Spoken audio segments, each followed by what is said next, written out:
Froelich, you sound a lot clearer than you usually do, so I think you have a better He's mic. not in his car because he's not in his car. No, that's why I got a really nice set of over the ear. What is it? They're like earbuds, but they're like over the ear canal. Like they don't go directly into the ear canal. And these are built for like talking and phone calls and stuff like that. Like these, like so. I have two. Basically, here's the thing, guys. I have two sets. I have two sets of earbuds. One's strictly music because it sounds like music wise, it sounds better than what I'm using now. But these are meant for phone calls. So now I have like two different sets of headphones. Okay. So it works out for everybody. That's good. All right. I had something to say. I wanted to say about headphones. It's been so difficult for me to find really good headphones that aren't huge, right? I wanted headphones that I could have while running because I do a lot of running now. And I had to go and I spent like $30 for these You remember those old Sony in-ear headphones? And they weren't earbuds. They were just like in-ear headphones with the band that goes over your head, not behind it. Yeah, I know what you're talking about. Those, I said to spend $30 because they're not making them anymore. They're like special because everybody's getting these behind the ear ones, and then there are these cans that are too big. You can't jog with them. And I wanted something.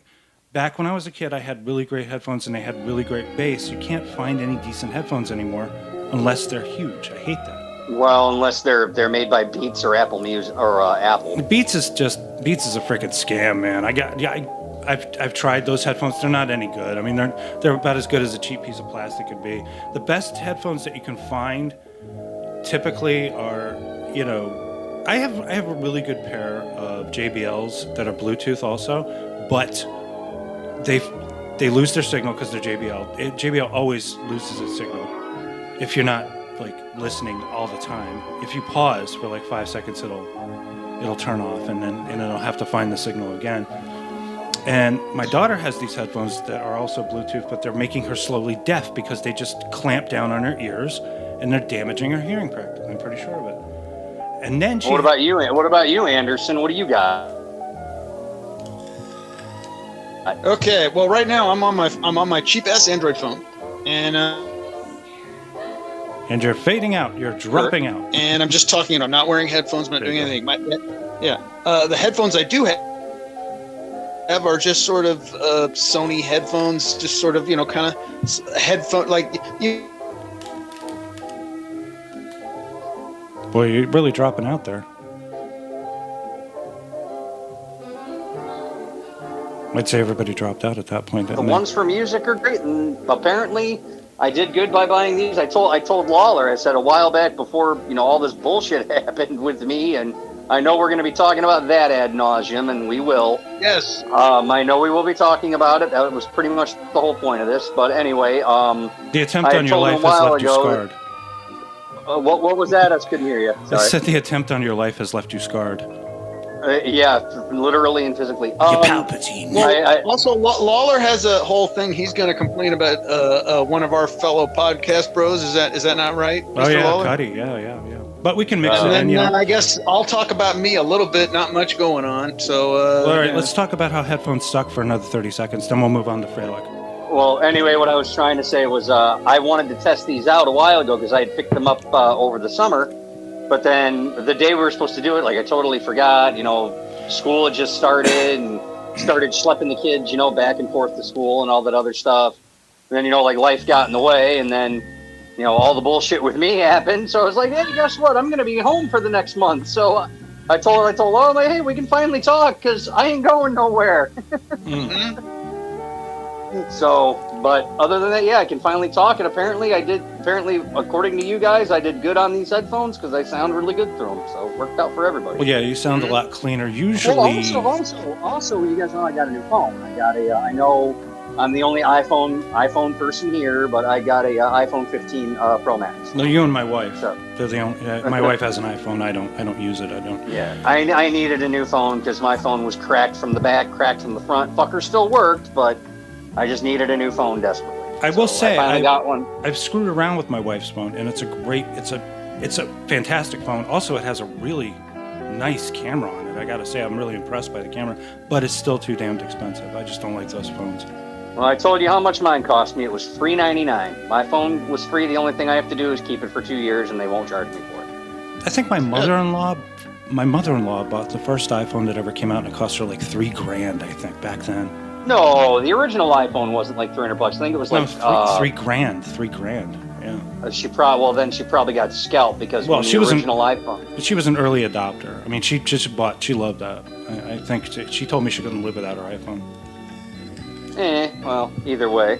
Me, I hate cell phones. I hate what they've done to my daughter. You know, that kind of stuff. Trust me, I hate it too. Kids are getting more stupid. Hey man, this is why I will not let my daughters. They at least have a tablet, and that's all they got. I can get a hold of them through the tablet because I have an iPhone. Just don't tell them there's such a thing as cell phones. Don't tell them there's cell phones. Oh, they already know. Keep them in the dark. Keep them in a cave. That's what I would do. So, other than this discussion about headphones, in the words of one of my favorite wrestlers, Cody Rhodes, Anderson and Lawler, what do you want to talk about? Well, let's talk about what happened to you. I mean, you had a serious bout. You almost died. You had all kinds of horrible things going on with your guts. You had to have 3 separate surgeries, and they sliced through muscle, and you couldn't walk, and they put you on oxy, and then you became a full-blown drug addict, and now you're an alcoholic and a priest who sodomizes children and all that. Tell us the whole story. Let's not go that far. Wait, we were talking before we got on. We all shared our masturbation times. Yes. I said I got it down to 3 minutes. Froelich said 5, and you said you like to have a whole ritual with candles and Enya. I got a whole thing going on. You light a candle. I want to create a mood. Get out the good porn. Get out. I mean, that's what I said. Steve Carell from frickin' 40-Year-Old Virgin. That's you. You got like a whole ritual every time you jack it. And you scream Kelly Clarkson at the end. You go, Kelly Clarkson.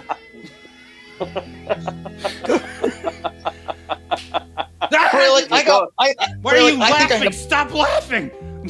I think I actually have porn older than you. Oh yeah, man! Really? You probably got You got Lips and McCain from the '70s. You probably got Deep Throat, The Devil and Miss. What about like actual? Okay, it's close because you're 40. What? 43. So on those old VCS tapes. You know what? Remember those VCX tapes? Those things were awesome. The earliest magazines I could procure were probably 86. I'd get them from like a friend who somehow he's like, for some reason they didn't care. He was Asian, he still is, and I guess they didn't notice his age or something because he'd just go in and buy porn and be like 14. I guess they all look the same to the guy. Well, I mean, okay, wait. I need to ask: Is this like mainstream porn, like Playboy, Hustler, Penthouse? Penthouse. Or are we talking like the Playboy's weird? Penthouse, yeah. What about the expensive stuff? You remember Puritan International, where they actually showed the penetration and all that stuff, and then they would have I wouldn't get to that. There's also private. I mean, that stuff was expensive, and it was wrapped in plastic at the store. They did not even let you look at it. Practically, it was like on the highest. It was on the highest shelf, and then there were these. There were like special magazines. Like I remember, my friend Danny Rollins showed me his dad's porn collection, and there was one called Fuckfest, and it was. I swear to God, there was like it was all like semen and stuff. You know, I mean, it was like there was semen all over the girl. Not on the magazine. That would be gross. I'm talking about the girls themselves in the pictures. I do have a solid memory. This is not something I have on my person, but it was like, okay, so this would have been 80, I want to say 83, 84, and this was in the time of Dungeons and Dragons, and some guy had a one of those traveler things, and then he opened it up, and then there was like a porn magazine in it. And I remember that. And it was a little harder. It was like a Hustler. I remember that. Hustler's only slightly harder because it shows you a little bit more. It's not. Oh, I saw everything. Okay. I saw way too much badge than I was comfortable with seeing at that time. There are degrees, there are levels. Playboy shows you bush. Penthouse shows you the labia, but Hustler, there's it's like what Woody Harrelson was saying. I want to see what's in there. Spreading them. It's like a gynecological visit in there. And none of them were shaved at the time either. Well, what they never tell you in the movie is, in reality, why he almost got assassinated, and it was due to an interracial spread that he had in one of the Hustler mags that he had. That's interesting. Some guy was just mad that that a black woman and a white guy. I mean, I don't even know if it was a black woman and a white guy, or if it was was it, the other way around. Point is, he took offense to it. But in the movie, they insinuated that it had something to do with like Jerry Falwell, right, or religion, making fun of. No.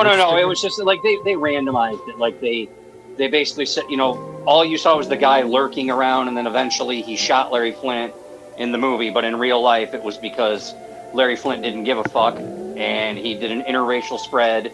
And back in those days, that was a no-no, and the guy took offense to it and decided to fucking take him out. Yeah, and for all intents and purposes, he pretty much did. I mean, Flint spent the rest of his life in a wheelchair. It was over. Speaking of that movie, I actually have my brother has a bit of a Courtney Love story because she's Seattle and my brother's in Seattle and he runs that bookstore and everything. What, did she stop in? Yeah, she stopped in. This was way back in the day, and before she was there famous. She was annoying, basically. I mean, was she famous yet, or? Famous for killing Kurt. Let's see. She was as famous as you could be when you're married. This was, I think, before the Kurt situation. So I'm going to guess she was. Before. So basically, she was just famous for being his wife in like the early Hole days, maybe. Yeah, well, I remember she did try out to be in the Sid and Nancy. She did try out for that, but then she ended up getting the part as the waitress. And I was like back in '86. She actually, well, yeah. I mean, I forgot who it was. Chloe Webb played that part, right? Yeah, from Shameless. Yeah, she does it. Chloe Webb is more. I mean, Courtney Love is actually a fine actress, actually, in the People vs. Life, because she's playing very close. And Man on the Moon. She was very good in Man on the Moon. Let me tell you something. As a single man, I have learned to avoid crazy. I'm like, I start to see crazy. I'm like, I'm gonna take a pass. I don't know.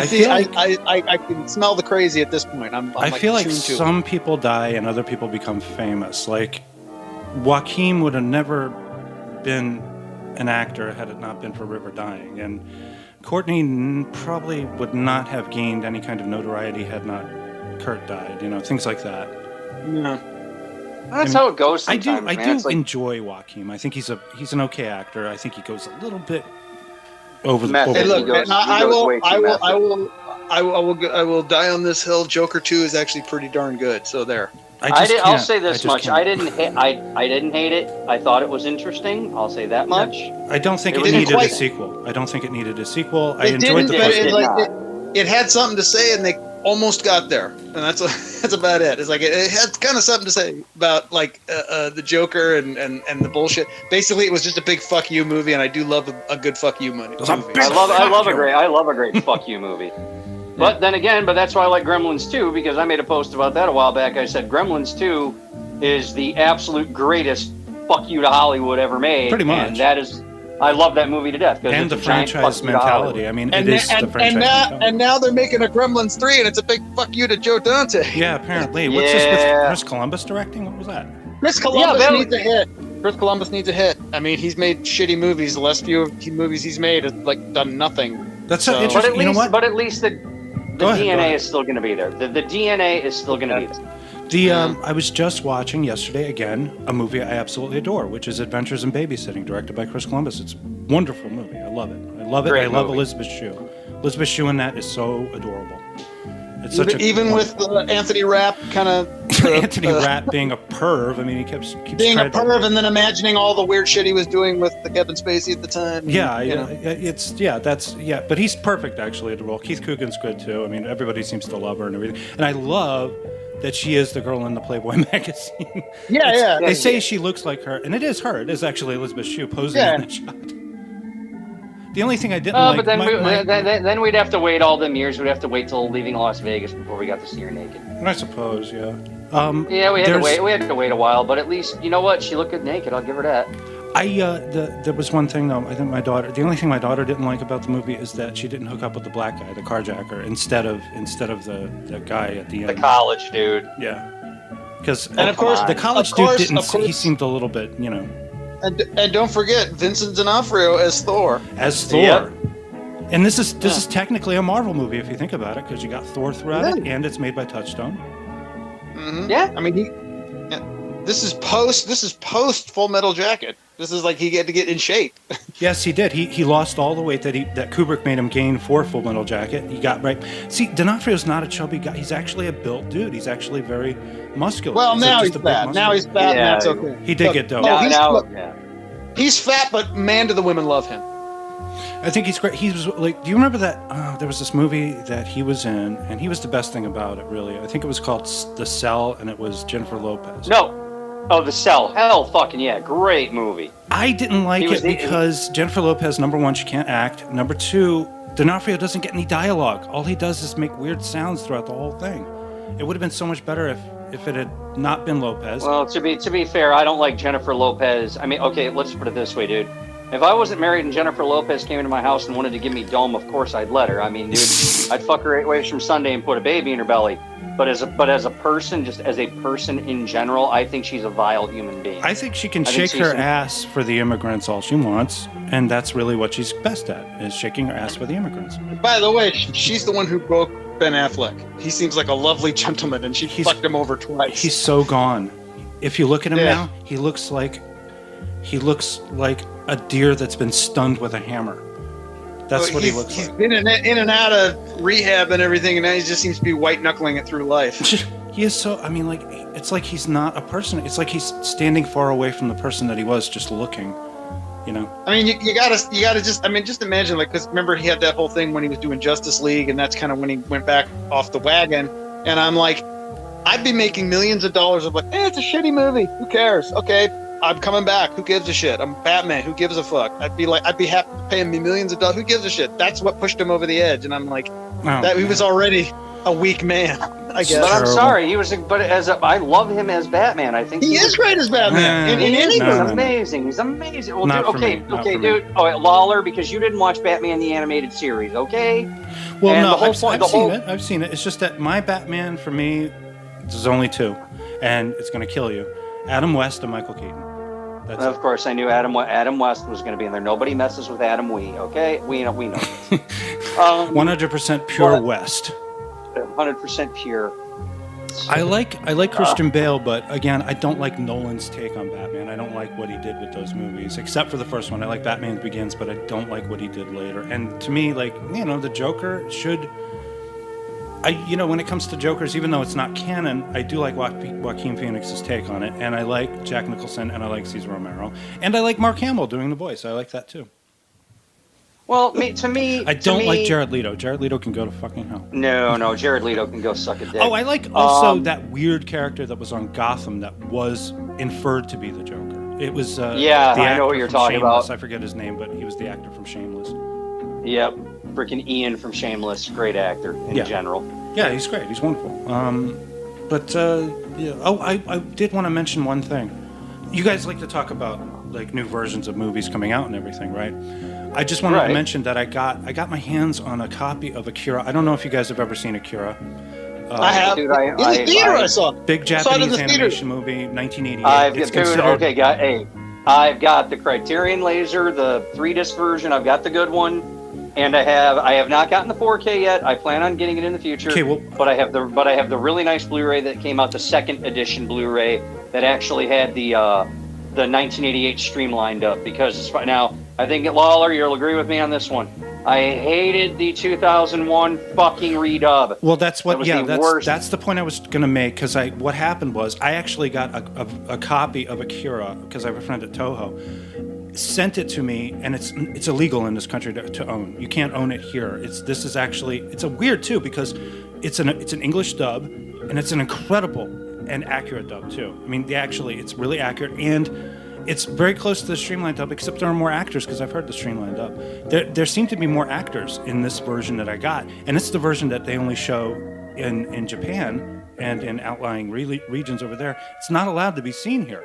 But this guy, he's a friend of mine because he's, we've worked together. I think worked for Toho. The streamline one is, I think, the one I saw because I saw it in very early 1990 in the theater. That's probably the point. The point is, all of us saw the streamlined up. We all did. I guess. And then I remember, we all did because here's the thing: it came out on DVD in 2001. I still have the original tin set of that. I never got rid of it. But I was so disappointed that it had this new dub. you know, and I'm like, wow, the fucking Red Ranger plays Kaneda, and that really fucking pissed me off. And I'm like, well, where's the original dub? You know, where's the one I grew up with? I'm very glad that the second edition Blu-ray, like the first one, still had the 2001 dub, but then they came out with another Blu-ray. So you got to see the cleaned up high definition version.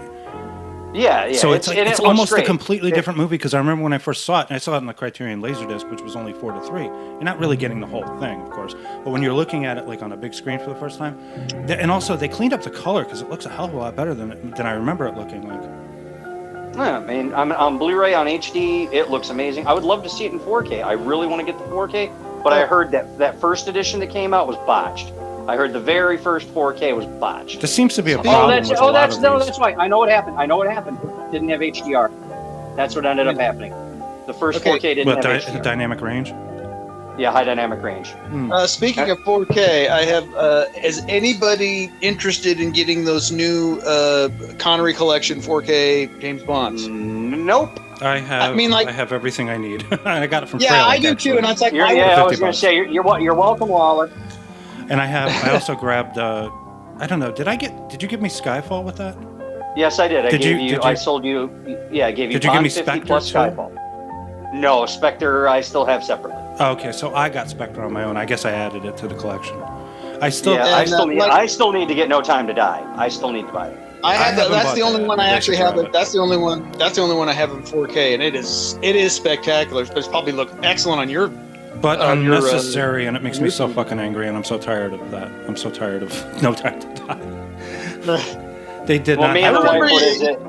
Have you seen it yet, Froelich? Are you still angry at me for spoiling it? A little bit, but I kind of already had a hunch how that movie was going to end anyway. Why do you do that to a fictitious character? It's so stupid. Yeah, he's coming back. It'll be fine. It's just a movie. Anyway, I forgot what I was going to say. But like, I know that those new 4K Connerys are supposed to be better. And I know that the Blu-rays that they did fudge with them, and that they took grain on and then put grain off. They did the whole thing. But I'm like, I watch it and I'm like, you know what? When they come out with the full 4K box set of everything, and it's maybe like $200, I'll buy it. Well, but until then, I'm not just buying a chunk and then a chunk and then a chunk. I will say this: they are good enough. The Connery up to let me see, from Dr. No all the way up to, I want to say, probably A View to a Kill. They're all flawless, practically, as the Blu-rays. There's no problems with them whatsoever. The problem appears to be with what's the first Dalton one? The Living Daylights. There's a problem with the rendering, and there's a problem with the color timing, and it looks like it's been ported. It doesn't look that great. The Living Daylights, but License to Kill. In all honesty, the worst looking one, and this is because of a bad botch. Goldeneye is the worst looking one. Yeah, because they get the waxy look. They get the wax on half of it is like weird. The story goes, this is before Blu-ray. Remember when they came out with like those? I think it was 4 different Bond collections on DVD, right? And they were all, remastered in 2K and everything like that. Yeah. Well, Goldeneye apparently had a bunch of issues. Like they said, it was miscropped. They said it had a whole bunch of problems. So when they did the Blu-ray, they ended up using the master that was created in like 1996 or 1997 for the original DVD release. And that's why it looks like a waxy fucking mess, because it was riddled with digital noise reduction. So instead of using this fucked up 2K master that they made, they decided to go back to the original DVD era master, upscale it, and DNR the shit out of it. You know what's interesting? I think they did fix, because I don't even know if it's a fix, but like the first Laserdisc and the first DVD of GoldenEye they kind of bumped up the bass kind of a little too much. It's a little boomy, and I think that they corrected that for the Blu-ray. But I kind of like the boomy bass, so it's wrong, but it blows you away. The movie that is accidentally terrible looking is Die Another Day, because the capture was so perfect that it captured all of the CGI flaws too. So it looks really bad. Those CGI effects are terrible because they look so good. Well, I think wasn't that like the first one shot digital? Wasn't that one actually shot digital? Die Another Day? at that point, I would say it was half digital and half film. It's probably like half. Yeah, they were still transitioning. It's probably like a lot of it was like composites were probably digital, and then they may have done was like they shot everything on film, but then they like did all the editing in like digital, so it was like film to digital, and then maybe to film, and then to digital or something, and it looks a little. Actually, kind I of like like how Die Kill Another Bill. Day a lot. I mean, I know a lot of people don't like it, but I like it a lot. Actually, I love Halle Berry, and I think she's wonderful. And I like well, Pierce Brosnan has always been like my second favorite. I will say this much: I'm indifferent to the movie, but I honestly think out of the Brosnan ones, it's the worst one. Goldeneye. For me, it always goes Goldeneye, then The World's Not Enough, then Tomorrow Never Dies, then Die Another Day. Like that's my order on the Brosnan. I can't do the one with Denise Richards as a scientist. It just doesn't work for me. But here's the thing: it makes up for it. I saw that in the movies. So did I. And okay, Denise Richards fucking sucks, but you have two great bad guys. You got Monica Bellucci and you've got Robert Carlyle. They make up for it. Trainspotting dude, right? Yeah, exactly. Well, you say Trainspotting, I say Full Monty. But also Ravenous. Ravenous is an awesome movie. Yes, fucking Ravenous. So Ravenous, I love that movie. Well, all right. Anyway, I know everybody's been wanting to know, as Adam Sandler said, what the hell happened to me over the last couple of weeks. Yeah. Actually, I have a question before you get into the story. Were you slowly on the decline up until it got really bad? Were you like, oh, I don't know, like you were powering through it? I'm like, I'm fine. Now it's like, oh, I'm not fine. It's pretty much what happened. Okay. Well, it started with you had diverticulitis. Is that it? Well, that may have been a misdiagnosis. So okay, let's start from the beginning, and I'm going to try to keep this one short. I've been able to keep this story short, under 5-6 minutes, and it pretty much explains everything that happened. Okay. Back in 2014, I had a golf ball size hernia that was on it was called a ventral hernia. I had a golf ball size hernia, and it was an easy fix, or so I thought. Got it fixed, but then I know you guys remember watching TV, seeing those advertisements about how the mesh went bad and everybody was suing over the bad mesh that was being used for hernia repair. Is that one of those if this happened to you, call this lawyer kind of thing? Yeah, if this happened to you, call this lawyer. Well, guess what ended up happening to me? My hernia surgery got botched and it popped. And long story short, for about 10 years, I was living with as Weird Al would say, living with a hernia. You know, that. So, and the thing was, guys, it's like, I didn't want to take the time off of work because I knew to get this thing fixed, I'd be down for the count for 6 fucking weeks. You know, and that's what's happening now. I'm going to be down for the count until January. I can't go to work or none of that stuff, but that's beside the point. Luckily, I had enough money saved up and I'm able to get my bills taken care of and all that other good shit, so everything else is good. But anyway, back to what happened. So I was living with this thing for quite some time. It got really bad. It got really big. I think part of the health issues I was having, aka the diverticulitis and all that other stuff, was hernia related. But what ended up happening was that I woke up one morning, or I woke up in the afternoon. I took my kid to school. I felt okay, and ended up just waking up later in the afternoon. Felt like someone had just stabbed me in the gut. And I picked up my kid from school, and we went to the gas station so she could buy a bag of chips, and then I up Chuck in the parking lot. I felt, it's interesting. I felt like I had something very similar. I remember I shared this with you because what you described as far as your pains sounded a lot like something I had. And for a time, I think it was, oh God, when was it? It was like 20 years ago, I think. There was like a couple of years where I couldn't really eat. I couldn't process red meat for some reason. I think that was causing that. And I was wondering if that was similar to what you were experiencing. No, mine was just okay. Was it from junk? I mean, like, did you have, what? My diet was never, well, okay. More than likely that was the issue, but I'm just saying the hernia had a lot of issues that, maybe set off some other problems inside my body. Well, so, look, I don't want to belabor the point, but I don't think like drinking 16 packs probably wasn't helping you either. Well, we're gonna get to that. Okay. We're gonna get to that. Okay. So, that Monday, like I said, that Monday rolls around. I feel like someone just shanked me in the gut. Mm-hmm. So I decide to, basically 2 days I'm doubled over in pain. I call off work because I'm supposed to work Tuesday, even though they didn't even need me there. It was like, whatever. Wednesday rolls around. I took my kid to school and I just said, you know what? I'm taking my ass to the hospital. I am just so in so much pain right now. I can't even eat anything. Something's going on. I have no idea what. I could have waited for my wife to take me to the hospital, but I drove myself. Well, it turns out, serendipitous as it was, that was the best thing that could have ever happened, because not only did I get the parking spot directly in front of the emergency room entrance. When I say directly, I mean directly. Like 20 feet away from the emergency room door. I was that close. I got into the emergency room. There was nobody there. There was nobody waiting. There were no patients, no nothing. I think there was maybe one person ahead of me. And It's a good hospital, by the way. Is this a nice hospital? The rich person hospital? It's I call it the middle of the road hospital. It's a very middle of the road hospital. Okay. But anyway, they get me back there. First, and I tell them, I'm like, yeah, I think, basically what I told them is, I think I have a bowel obstruction. That was the first thing I said. And then they rushed me back to CT. And then Dr. Boris, that's the guy who saved my life, and I give him all the credit in the world for it. He saved my skin. Came in and he said, yeah, your bowel has descended into your hernia and it is being severely choked off. And more than likely that bowel is probably dead. So we're going to run some tests on you for a couple of days and make sure this and that and the other is going on. That was on a Wednesday. By the time Friday comes along, I end up drinking contracts. Now, I wasn't supposed to drink it per se, so let me back up just a little bit. Have either of you gone to the hospital and ever had to get one of them tubes up your nose? And it's called an NG tube. Have either one of you had to have what's called an NG tube? No. I don't think so.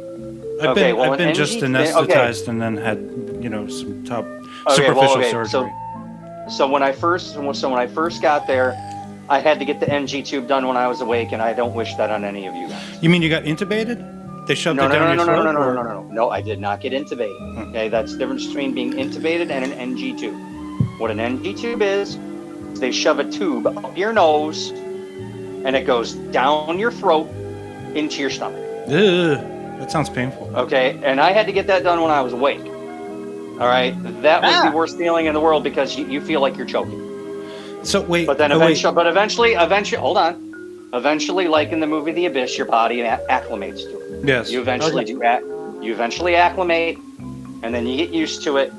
Okay, the whole reason for the NG tube is so they want to make sure nothing goes into your stomach, and then the main other reason was for the contrast, because drinking that shit is like drinking rotten piss. That stuff tastes. It is the most disgusting shit you will ever taste in your life. Regan. Now I will get to the reason I had to drink it. Just give me a second. Okay. So I had the tube in for about a day and a half. They get me down on a Thursday. They get me down to X-ray, and while I'm in X-ray, they shift my body a certain way. Mm-hmm. Oh, what were you saying? I'm sorry. I'm sorry. I was talking to my daughter. Oh, okay. So when I'm in X-ray, my body shifts a certain way, and then all of a sudden I sneeze the tube out. Oh no! Wait, so I sneezed it out. Can I just? I just want to ask. You said they stick the tube up your nose, and then they have to basically thread it down through, and down your esophagus, down into your esophagus. So why didn't they just go down your mouth then? Why? Because you're intubated at that point. When they go down your mouth, you are intubated. When they go down your nose, you are not intubated. You can still talk. That's weird. I had no idea you could actually do that. That just sounds like that. That sounds like a. Well, it's kind of like if you think about it, it's like a feeding tube. Like, what do you think a feeding tube is? Yeah, I guess, but that's a tube. They could. It's a tube. They could cut you open and shove a feeding tube into your stomach.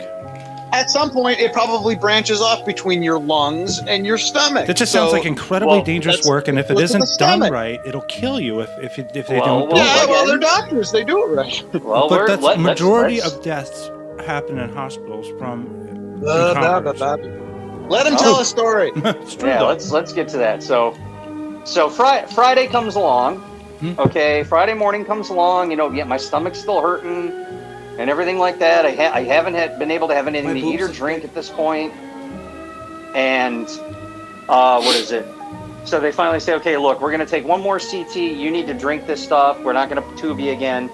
And I drank it. And I'm like, oh my God, this is like the worst tasting shit in my life. You know, what does it taste slammed like? It. You said piss, right?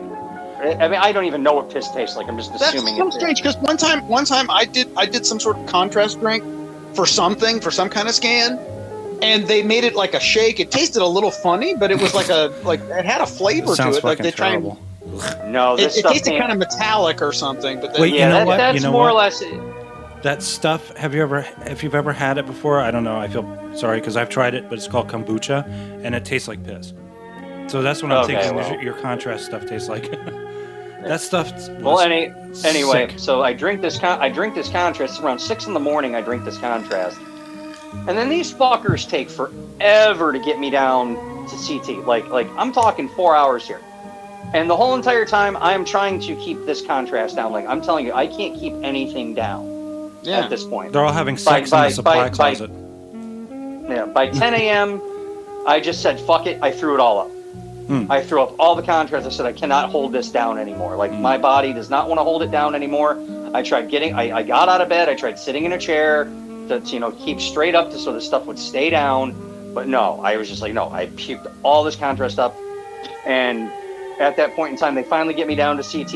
And I don't even know why they brought me down to CT. But right after that, they threw me on, they just said, okay, you're going to the OR. And at this time, dude, like, that's when I kind of went septic. This is why I don't want to scare you, Froelich, but they were probably scared because these people, they do get scared. Your story reminds me of my wife when she had our baby. The doctors were scared to death. They were afraid to do anything, and they took forever. And she was in pain, so they had to finally give her an epidural. And I was just, we're standing there waiting for these incompetent people to do their job, and they were just so frightened. Well, the big problem with me was that after I puked up the contrast, that's when I took the turn. Like that's when I ended up spiking a fever. So they caused you to go septic? You got a lawsuit. Well, I mean, but then I'm not going to say they caused me to go septic, but basically they shouldn't have done the 2 days worth of tests. They waiting around with their thumbs up their ass. I mean, just come on. Yeah, that was probably like they waited around with their thumbs up their ass to do all this testing that was completely unnecessary. That they should have just cut me open right away and taken care of it. But again, we'll get to that. I go, so basically after I throw up this contrast, that's when I spike a fever. I start getting the shivers. It's when I ended up going septic at that point. And then they finally said, okay, we're getting you down to the OR. I was in operating room 2. And then here was the big problem. My salivary glands, they stopped working. Of course, when you're in, before you have surgery, you can't have anything to eat or drink. But the problem is my salivary glands weren't producing any saliva whatsoever. I was Johnny Dangerously's mom.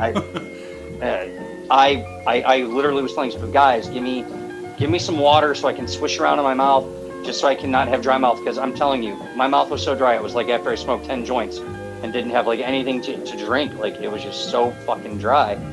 But then I'm begging these people. I'm like, guys, please get me back there, knock me out. I am in so much pain right now. My stomach hurts so much. Please just knock me the fuck out. Like, I am begging them. Put me under. Knock me out. Signed all my forms. Got to see the anesthesiologist, signed my forms. And then, of course, they told me we need a consent to type your blood because there's a chance you may need a transfusion during this thing.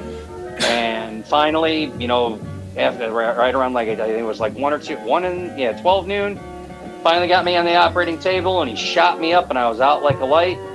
Woke up with a tube in my throat, and then they said, "Hey, congratulations! Your first surgery was a big success. They pulled the tube out.